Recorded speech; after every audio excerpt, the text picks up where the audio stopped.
it's a very, very important step to bridge the business between US and India. And as for Dr. Mark Burns, I think he's in this. I want your attention because India today, we're talking about trillions of dollars economy. One of the main industries which has created that economic activity is the IT industry. Before IT industry, we were not having that kind of opportunities in India. That's where US has played a significant role. Our largest trade partner as far as the IT services were concerned. Because of the US help, India is able to come to this position. We really want to thank US government and all the organizations who supported Indian IT industry right from 80s onwards. Since he has asked me how the scenario was before President Clinton visited Hyderabad, so during that time, in fact, one step before, we were not having any internet in Hyderabad, no IT companies in Hyderabad. Hyderabad was full of rocks and boulders. It was in, I'm talking about in 90s. The way we developed the city, step by step, brick by brick, and that two important things which happened to make Hyderabad the Silicon Valley of India. One was Microsoft taking a decision to set up the only development center outside of Seattle, so to set it up in Hyderabad. So that was a major step towards Hyderabad to become Cyberabad and all that. The second one, Hyderabad those days was not having any visibility. In fact, I used to go and market Hyderabad to from multinational companies in US. They were asking me, Hyderabad, is it in Pakistan? There is a Hyderabad in Sindh province in Pakistan that was more popular than the Hyderabad in India. During that time I was talking. But when President Clinton came here, in his, along with his all the media personnel and all that, Hyderabad got global visibility. All the Wall Street, CNN, everybody was talking that President Clinton is in Hyderabad. He has got a driving license from E-Seva Center. He has given a talk at High Tech City. All that visibility, the branding for Hyderabad happened during the President Clinton's visit. I think from then onwards, I have seen multinational companies from United States to come and set up the development centers. Today, we have more than 500 US multinational companies already set up there, and more companies are coming here. And we want to really continue this journey between India and US, particularly Dr. Mark Burns. Today, we are talking about AI era. In the AI era, only two countries have got a large number of data sets, the India and China. But China, not many startups can go to China and access the data. But a lot of US startups are looking towards India. They have got the technology, they got all the tools and all the AI tools, but they don't have enough data. Whereas India has got a large number of data sets in the healthcare, e-governance, and various other areas, even agriculture and all that. That's where now I am seeing plethora of the startup companies from Silicon Valley. They want to come and set up and access the data from India, and they want to set up the startup companies in the generative AI era. I think this area where, with your cooperation, we should have a time-bound action plan. How India and US, maybe as a Hyderabad as a model, and probably USGCI can be a partner in that journey. And every quarter under your chairmanship, if you can monitor how you are helping the Indian startups located here, at the same time how we are helping the startups from Silicon Valley or from US, how we are able to provide the market access. That is a great journey in this generative era. This is my request to you, Dr. Mark Burns. Thank you, sir, and thank you very much for filling. I believe it comes among the top 10 CDMO in India. Okay, and I would request you to give a lot of insights. And this particular session is going to be a true mix. And I also bet you that the best to best people you get get in this world. This is the best panel, I think. Maybe few people skipped, but that's going to really energize this particular hall. And here comes the healthcare leader, Dr. Srinivas, who leads the Apollo Medskills, and which is more towards employability. He is up close to, if I'm not wrong, 30 years of experience. You've been bridging India and US business. And I would like to hear first Dr. Srinivas. Okay, Dr. Srinivas. Okay. Where are we? Okay. A question which is pretty much to my heart, and it's good that J. Chowdary Garu also can validate this. Dr. Srinivas' business brings employability towards the healthcare professionals. 30 years back, a few people like Jigaru, including many others, they went about making this India as an IT hub. You are sitting in healthcare professionals, okay? So, need not to tell Apollo Hospital, which is a benchmark when it comes to IT adoption, when it comes to the first corporate hospital, JCI accreditation, endless good things about it. You employ. Okay, so my question would be that what you feel that what is required that healthcare professionals could be the on which the healthcare as a sector runs. Yes, high-tech developments are happening in healthcare, but the healthcare is still high-touch. When I say high-touch, you still need a interaction of a doctor with the patient. You still need a reassurance, a tap on the back. You still need to check the pulse. You still need to interact with the patient extensively. So when I said healthcare runs on 5 pillars, these 5 pillars there are administrative cycles. Okay, you see a front office, you see a security guard in the hospital, then you have the marketing management, you have sales, you have every department of administrative cycles within the hospital. That's the first pillar. And there is a significant amount of employment generated in the administrative cycles of the hospital. The second cycle, which everyone knows and everyone has got an experience of, is a clinical cycle. So when I say clinical cycles, you have an emergency room, particularly when there are emergencies, right? When then you have the nursing services, the pharma services, then you have ICUs, intensive care units, ambulances. So these are the clinical services in the hospital. The third cycle is a quality cycle. In the quality, most of the hospitals, so now healthcare is not spared on quality. So even a hospital should have a quality accreditation. If you buy an oil packet, you see an ISI mark or an UG mark, right? So every hospital is also now validated by standards. And here comes again USGCI standard, Joint Commission International Standards of US are considered gold standard in accreditation of hospitals now. And thankfully, almost 60 of our hospitals have JC accreditation today across India, the largest group to have so many JC accreditations. The fourth cycle is the financial cycles. Again, if you see the financial cycles of US are managed in India. The complete revenue cycle management services, the payer provider services, the medical coding services, the medical billing services, most of them, as Mr. Suresh has mentioned, that when the ambulance is actually rushing towards emergency room in New York, then the billing is actually happening in Hyderabad. Yes, in India. So there is a lot of work that is happening in the synergy. The reason I'm explaining across cycles is, yes, everywhere there's synergy. Of course, technology cycles, the electronic medical records, I think US has led the way by the High-Tech Act. The EMRs have been adopted extensively in US, and the same is happening in India now. There's a lot of technology adoption happening because the data is now important even in healthcare. So digitalization of medical records and so on. So then integrating this across all these 5 cycles, the administrative cycles, the clinical cycles, quality, financial, and the technology cycles, you need manpower across each of these areas. Okay, so can a doctor become an engineer? Yes.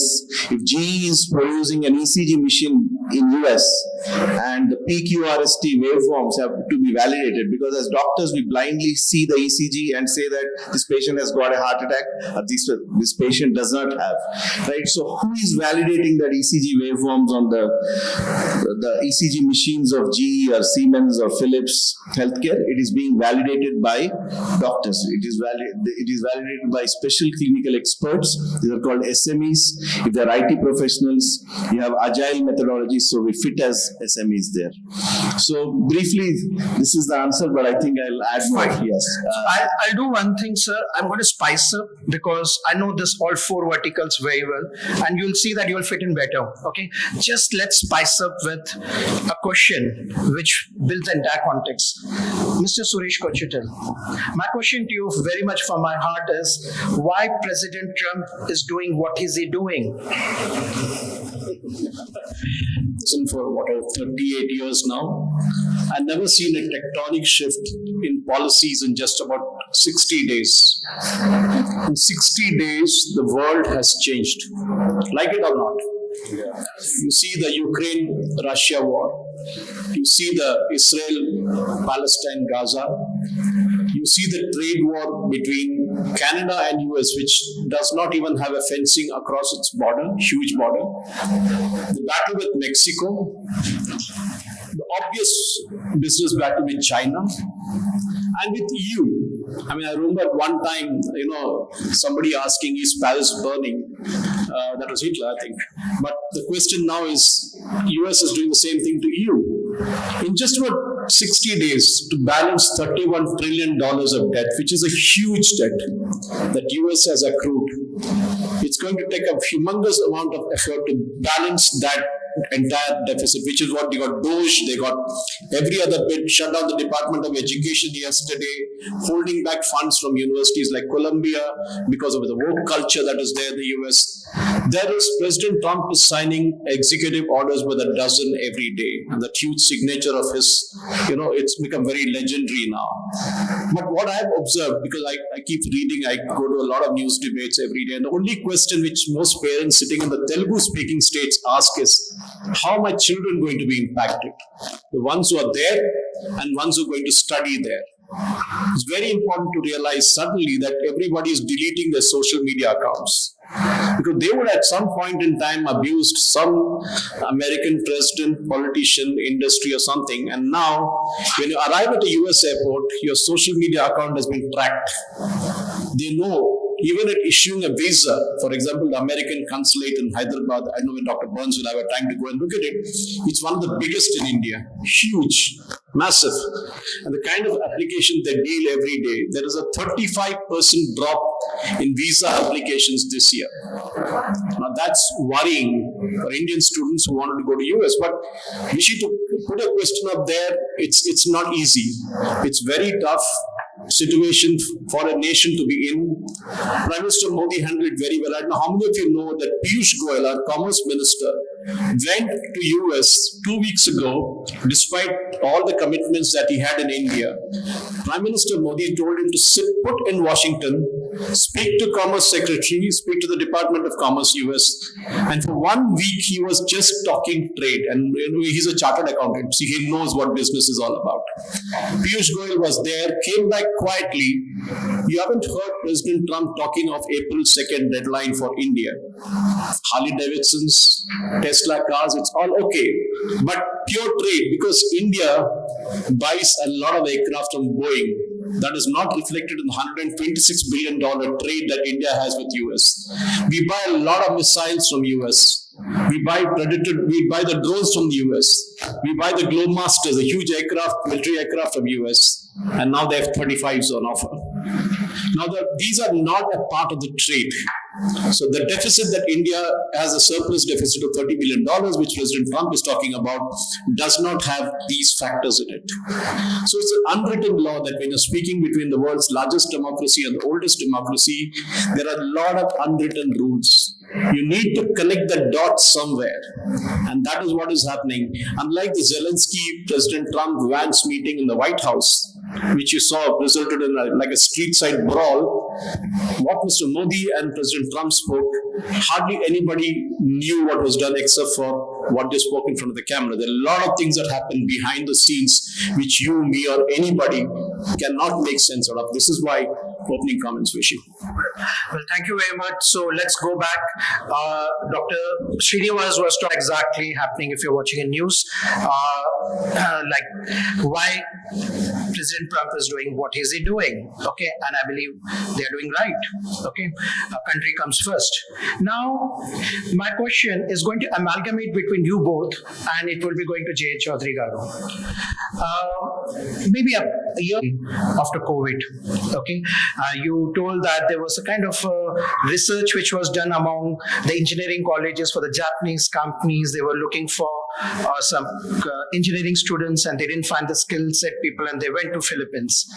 So with this background, I'm saying that healthcare professionals are also into the similar thing. Okay, our education, if it's not getting recorded, it's good.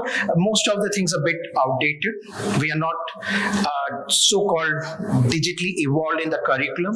Okay, so how would, like, if let's go back to 20 years, that what magic you people did for IT, how it can be done for healthcare?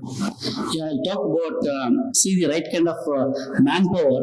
Because what happened in the last 30-40 years, India was focusing only IT related activities. Because of that, job opportunities were there only in IT. In every engineering college, particularly private engineering colleges and universities, they removed mechanical, they removed civil engineering, electrical, because there is no demand. And suddenly when manufacturing is coming to India, that shortage of manpower was a big issue. That's the reason why they could not set up the manufacturing facilities in India. Now India is gearing up. Now skill universities, even in Hyderabad, they're setting, every state is going for bridging that gap, hopefully in the next 3 to 4 years, because agility of the Indian industry, Indian government is very, very fast. I think we will be able to meet up to those expectations. I want to come back to this, Dr. Srinivas was just mentioning about healthcare AI. Yesterday, I was in Bangalore. I met a lot of startups who are into healthcare, providing the AI solutions. One startup company, in fact, he is a serial entrepreneur from Austin, Texas. He's already has got a listed company in NASDAQ, and he's invested in 2-3 AI companies in California. And I met him in Bangalore yesterday. I asked him, what is that you are doing? He said, sir, when I went to my village, a lot of farmers who are actually more than 50-60 acres of land they had, today they are all working the construction side as beggars. I said, why they have become beggars? Sir, in their family, 1 or 2 people, they got terminal disease like cancer or heart attacks and all that. They went to Bangalore, some hospitals, and by the time the patient died or patient came back, whatever assets they had, they sold all those things. They took a lot of loans, and today they are on the roads. And like that, a lot of people are becoming beggars because of the healthcare costs are very high. And unlike in US, where everybody is insured and all that, here still a lot of gaps are there. And what he is trying to do, he wants to use his AI technology, and he wants to democratize quality healthcare using AI. He is trying to create agentic AI doctors in the local languages, in Telugu, Kannada, various things, so that a common people sitting in the small village, they are able to access to the AI doctor, and the AI doctor agentic software also connects to the right doctor in the right cities and hospitals, and prototype is already ready. And that is the kind of thing which is happening between US and India. He's already successful entrepreneur from Texas state. He is now setting up this thing to solving the India's healthcare problems in the rural India. He is now trying to democratize quality healthcare using the AI technology. That kind of a thing is happening. It's a great synergy between, again, India and US. Sure. So that reminds me a book called, written by Michael T. Bosworth. I believe when he came 22 years back, he told the world is flat, which went about outsourcing here. So we won't use the word outsourcing. I'll try to limit that. Okay. So now let's try to get 2 more experts who are there. Okay. So I'll go with this question now to Dr. Solomon, based on your experience, a ground level experience, which I would really like.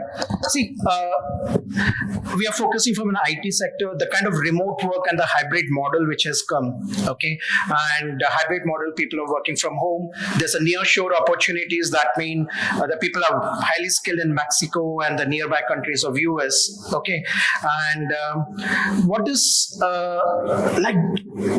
required for the survival of the traditional IT hub like Hyderabad and Bangalore required according to you?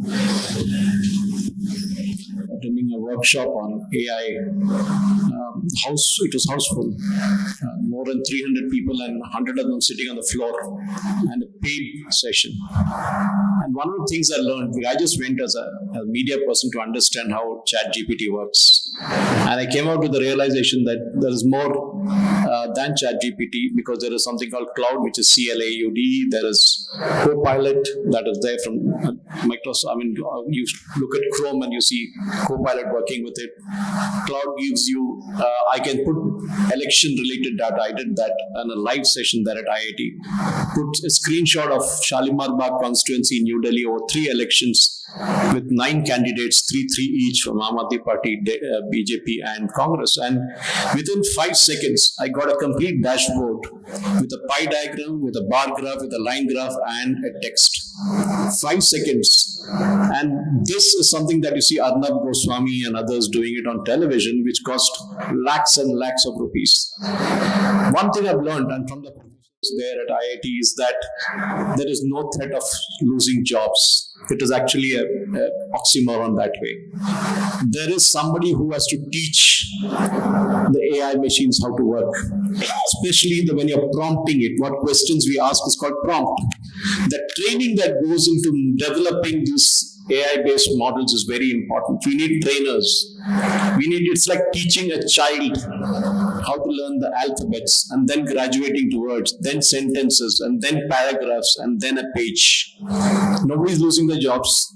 It is just that you need to reskill yourself to get into that. And that part is what China did with DeepSeek. They used less of computing power. They didn't have that much of NVIDIA chips. But what they did was they trained the system so well that it responded. But when you ask it what happened at Tiananmen Square, it doesn't answer. As simple as that. Sure. So my question now next is to Mr. Khurana, to you. But since I'm a moderator, I need to tell something. I need to also talk, right? AI is as good as its master. The robot is as good as its master. So till the master is skillful, he will not lose a job. Okay. So, Mr. Khurana, and also got a message that we see people are deviating. People are getting into AI. Track में लोगों को लेके आओ. ठीक है. The question to you is, and I'm getting old, I guess. I can't read it. How will the regulatory changes in US, such as an example of drug pricing policy, impact the Indian generic exports? Because you quite extensively work in that domain. So my question again is, how will regulatory changes in the US market, which is happening, especially let's take it with the drug pricing, is going to impact the Indian generic business export? Yeah.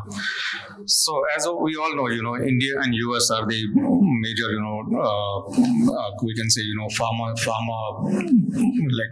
giants, right? So they are depending on each other a lot, and there is a significant collaboration between India and US for pharmaceutical products. So when it comes to regulatory definitely impacts significantly to the industry and basically pharma industry, because US FDA has its own very stringent compliances and regulatory policies which needs to be compliant by Indian drug makers and generic manufacturers. So this stringent and tighten policies and compliances, definitely what happens, Indian companies need to have to buck up their compliances, and they have to spend a lot on the CGMP and quality assurance things. So that increases that increases their pricing, and the cost increases for that. And compliances sometimes stringent compliances are definitely results into drug recalls and warning letters to these manufacturers, which is very stringent, and which take them back, and they are not able to do the business for supply export these generics.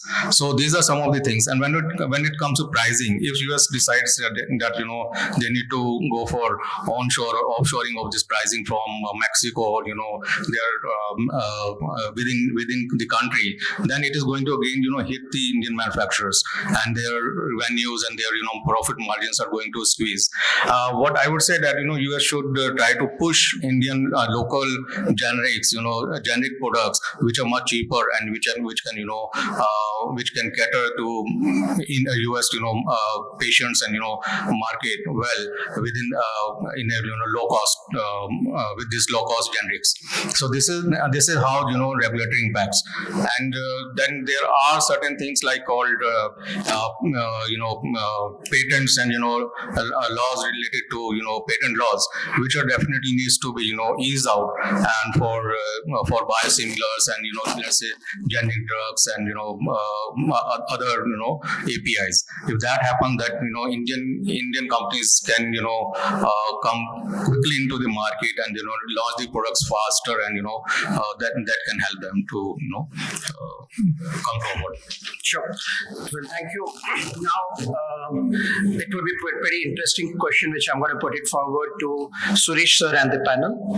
Sir, will the increasing friendship between the president, we are $180 billion business today, and assuming that next 4 years we want to capitalize, and let's go with the benchmark of $500 billion, what is required to be done? Yeah, I think that's where we are 126 billion to be being part. That is the defense contracts which you're speaking of, which is never disclosed in the public domain. How did I get to know about what? Yeah, 180 billion is what was what President Trump spoke at the White House in the Oval Office that day.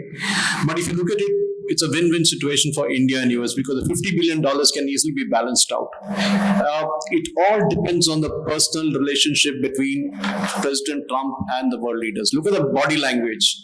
First had Benjamin Netanyahu, then we had the Japanese Prime Minister, Mr. Modi, and then of course the famous Zelensky encounter. Look at the body language. It was totally different. Each one, the way he was talking to him, holding Modiji's hands, saying he's a very tough negotiator. Everybody knows that Modiji, being a Gujarati, will negotiate like hell. But that is not the point. The point is, if you want to scale up from 160, 126 billion to 500 billion, the Indian trade also increases. And what do we sell to the US? Precious gems. We sell machine parts. We sell pharmaceuticals. It's a big business for us. So these business, even if you get impacted, where the calculation we did, a back of the envelope calculation, the impact on the Indian companies was something in the range of $6 to $7 billion, which we can handle. Not a big deal about it. Pharmaceuticals, even if you tax it, the US taxpayer is going to pay more for the medicines. It is not the Indian company which will pay for that. So it's everywhere it's the same thing. It all boils down to personal relationship. Today the world works on that. Let us understand, being a media guy, I'll tell you that it is purely how you talk to the other person. If you are, the Australian Prime Minister has been trying for an appointment with President Trump from last 1 month.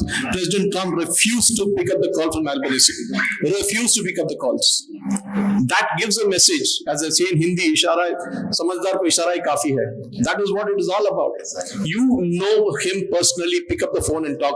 If somebody like Trump can talk to President Putin for 2 hours, that shows how serious he is about ending that war in Ukraine.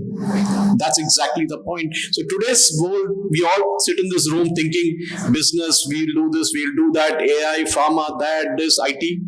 It all boils down to how your chief executive of your country, which is your prime minister or head of state, whoever it is, tackles your business. Modi ji wants to make India great again. President Trump wants to make America great again. Everybody wants to make their nation great again. Today, any company, any country that goes abroad, the first thing they do is try and sell their products. So when Macron comes to India or invites Modi, he's talking Rafale. He's talking Dassault Aviation. He's talking other defense products. That's the world today. Let's realize, when you step out of this room, please realize that all our jobs all our business depend on how our head of state relates. And tomorrow, if you have somebody who cannot talk to President Trump or any other head of state who is very influential, then we are in deep trouble. But luckily, we are not in deep trouble today. And I'm sure Dr. Burns will talk about it because he deals with President Trump, how President Trump is. He's very cut straight, out to the point. He talks straight. This is what I'm going to do. And there's no getting away from that. So, Dr. Srinivas, what kind of pie would you like to add it from healthcare? Like both the Honorable Prime Minister Modi and Sir Donald Trump, their thought processes are so similar. We have started something called Atmanirbhar Bharat. Okay, so it's like making India great again, and the same thing. It's making self-reliant and making India great again indirectly, right? So it's a similar thought process that President Trump also has, making America great again. So there are a lot of similarities in the thought process of two leaders, and I'm sure with building manufacturing capabilities today, I think that is one of the challenges both the nations are facing. The internal manufacturing to make America great again, you need to start building industries in your own country. The same is with India. I think we both are working on the similar pathways. I think semiconductors are one of the highest priorities for both the countries, and both of them are taking similar strides. And as Dr. Mark Burns said in his speech, if America is great again, then India is obviously great again. So I think these are some of they are working on similar lines. That's what I want to talk. And then just on the AI side, I think it's not AI that is going to take away jobs. I think non-skillfulness of AI, if you don't know how to use AI, then you are going to lose a job. So please start working on learning AI. So obviously no one will lose a job. So Dr. Srinivas has got a great fan club there. Hey. Okay. So let's give again a twist. Chowdary Garu. So do you see any threat from American companies which are going back? They're the manufacturing. I don't think so. Your question is American companies in India going back? Do you see any threat from the American companies who are going back to US? In the manufacturing sector, you get to see that. Manufacturing sector, I don't think there is a threat to India. Maybe threat to countries like China, maybe, because today most of the people they import from China, all the manufacturing is happening in China. If America is going to bring back the manufacturing, obviously some countries like China may be impacted, but India, we don't have the manufacturing facility so far. We have to depend on America. Okay, sorry, this question didn't have that great weightage, so I'll rephrase this. What strategies should Indian IT companies should adopt to remain competitive in this cloud-first world? See, our strength is technology. India's strength is the manpower at scale. You've got so many premium institutions like IITs, IIITs and all that. Whereas the strength of America is R&D, innovation and all that. And India is a big market for all the American companies. For American product companies, time to market is very important. Today, whatever the new AI tools coming from China, so that's going to be a big threat for America if they're not able to use Indian resources and provide that kind of a product companies quickly into the market. Something like Zoho.com. So we have to collaborate. Two great nations, two great democracies, we have to collaborate so that both the countries will be benefited, and we're going to be, America is going to be great, India is also going to be great. So what we get to see in the fintech sector and all, right?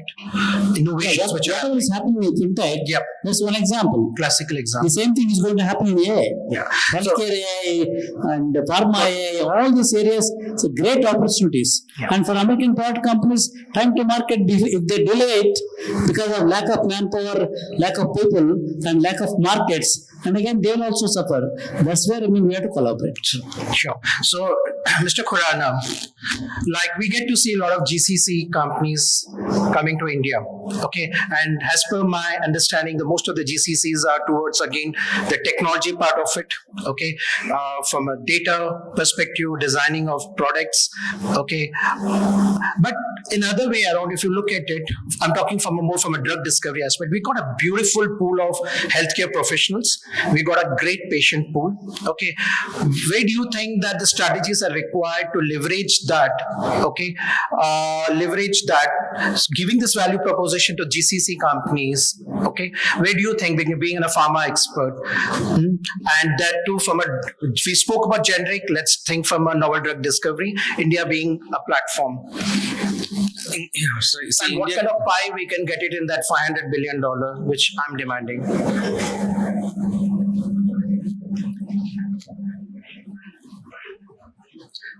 So I would say, India has a great potential. India has a great, scientific knowledge, and India is working a lot on, drug discovery. But I would say, there is still a gap between, what India is doing in drug discovery and what US is doing in drug discovery. Whatever India is getting is a buy from US, right? So whatever US is, spending on drug discovery, drug development, or R&D. So India is just a partner in that, and just being a facilitator over there. They are not the pioneer and front runners in drug discovery. So that is a challenge. But at the same time, if I say India has a potential, if India starts initiates its own drug discovery and spend a little more on spending on drug discovery and R&D, that can bring a lot of value addition in terms of this 500 million. Definitely is a big chunk, and India has a lot of potential to get it. So I think we are a bit way behind on that, but we need to gear up ourselves for that. Yeah. Sure. So now how we are going to have a little twist again back here. There are 5 experts here, and there are a few guests here from US. And after the session, we'll be having Ask Dr. Byrne, wherein you can give your messages. We'll be making a note of it, which will be vetted, validated, and presented to the White House. Now, the same thing, we guys are in the other end, so we may have to wait. Hum Qatar mein hai. So now you have a privilege. What is your question to the US with respect to improving the bilateral trade relation and all? From all your domain, you can put forward those questions. Specific, you can think. I'm going to make the note of it. Okay, say like I'm a representative. I'm going to make a note. So let's think what questions you have to ask us. I have a request to Dr. Burns. For technology, knowledge industry point of view, visas are becoming a issue at this point of time. The H1 visas particularly and L1 visas, they are all legal visas. These people are required for American companies. A lot of American companies wants to have access to the Indian talented manpower. That's where, as advisor to Donald Trump, if you can actually take this message, it's going to be a win-win thing. Today, if you see Dr. Mark Burns, MRAs who went to USA, they actually created a lot of consumerism, a lot of economy, and they participated in the US economy. I think that's where we request you, if you can actually take it up with the President of US and see that this issue is not going to be critical going forward, bringing both technology giants to create global products for the world. Absolutely. And, I can simply say this. The United States has always valued the talent pool that comes from India. It is not the desire 1.3 million engineers a year, whereas the United States of America produce only about 90,000 engineers a year. But the reality of it is between 40 to 60% of of those engineers in the U.S. come from India. And so it is important that we, and the president knows this, Elon Musk knows this. I think our new CIO is from India. And then, of course, I'm so great. My dear friend Kash Patel is our new FBI director. And so, again, the president and the White House most definitely values the continued growth relationship from India and the United States of America. And so we're not about shutting doors. We're just simply about bringing people in the correct way. And India has been one of our, if not the top recipients of the HB1 visas and our top pool for high talent in the STEM systems in America. Thanks a lot. Well, thank you very much. To be a real threat to India or to the United States, as long as we have a meaningful dialogue between both the countries. Dr. Solomon, about you? Your view? Opportunity? Be smart. We are Jugaad number one. We want to. You know what we did? When the Ukraine war broke out, Russian oil was on a ban. India bought oil from Russia at $30 to $40 a barrel when the international was running at $80 a barrel. We first bought oil enough for our reserves, and after that we started refining and selling the same oil to US at $70 a barrel. So our processing cost was $5, so $35 to $45 we made profit on that. A lot of Indian petrochemical companies and the oil companies made huge amounts of money. So we care a damn what the world thinks because we do it our own way. And I think our Foreign Minister Jaishankar is a classic case of that. He says, I have no problem. I look after my country as much as President Trump looks after his country. We don't care. But I think the only request I have to Dr. Burns is, if you would request the US government, not necessarily President Trump, now that the Department of Education is shut down, I don't know who is in charge, to stop the second and third rate American universities from enticing students from India. They are spoiling the future of our kids. These are universities which simply exist on paper. The degrees are not worth the paper they are printed on. Our students here, they force their parents to sell lands and houses and take loans and send them to US only to realize that they are not studying in a Cornell or a Harvard or a UPenn or Columbia. They're studying in some godforsaken university which nobody has even heard of. If you can stop that, I think that will be the greatest blessing you can do for the Indian population, especially those from the rural areas and semi-urban areas. Thank you. That's so nice. Right.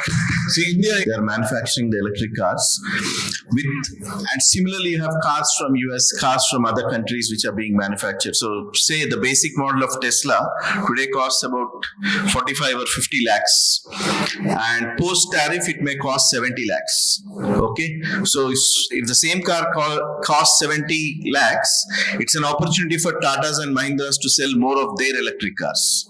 So in that way, it's a big opportunity for industries like automobile where tariffs are actually reciprocatively giving them a cost advantage. The industries that will get affected is precious metals, I think minerals, diamonds, I think businesses in Surat. So these are some of the businesses which are exporting from India. I think these are the ones who get affected because the costs are increasing. So in that way, I think it is very sectorally defined, but most of it is quite an advantage to India in terms of the tariffs. It's a big opportunity that I would say. Thank you. You want to say something? Yeah. So increase in tariffs, that is definitely, directly going to impact the end patients, right? So any increase in tariff is going to impact US as well, US patients, and that is where my concern goes. And there we need to, really look at how to, balance out that. Well, thank you very much. I would request you all to be here. Offline? Okay, yeah, that's great. So I would request still to be here. And Dr. Byrne, I would love you to be on stage. And, I would love you to come and give them a small memento. Okay, so please come on stage. Before we wrap up, we are come and participate in our conference in Austin, Texas. Yes. Thank you.